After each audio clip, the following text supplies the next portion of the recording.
Y bueno, hoy Ternura está luciendo una linda camisa, un lindo suéter rosadito pastel con una florecita atrás. Queríamos actualizarles y conversarles. Es que cuando rescatamos a Ternura, ella estaba muy llena de pulgas y garrapatas.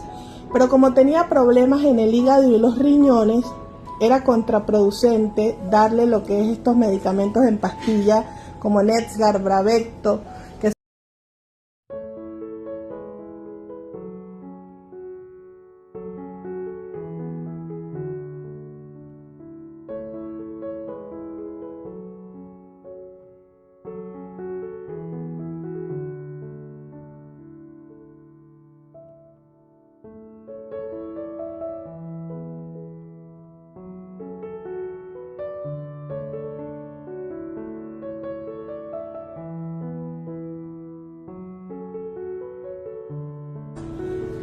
para que todos puedan ver que hoy ella está muy feliz porque sus exámenes salieron bien y ya pronto no va a estar tan desnutrida, y le pusimos ese suétercito para que hoy se vea bien simpática y bien.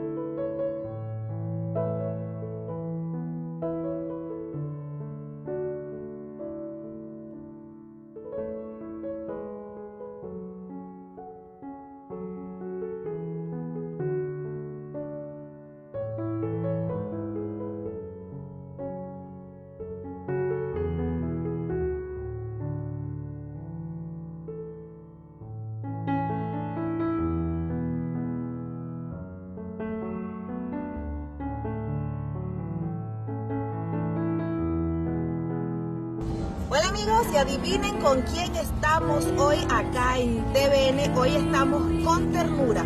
Así que amigos, todos a sintonizar Hello en nuestro espacio Sálvame aquí por TVN. No te lo pierdas en breves minutos.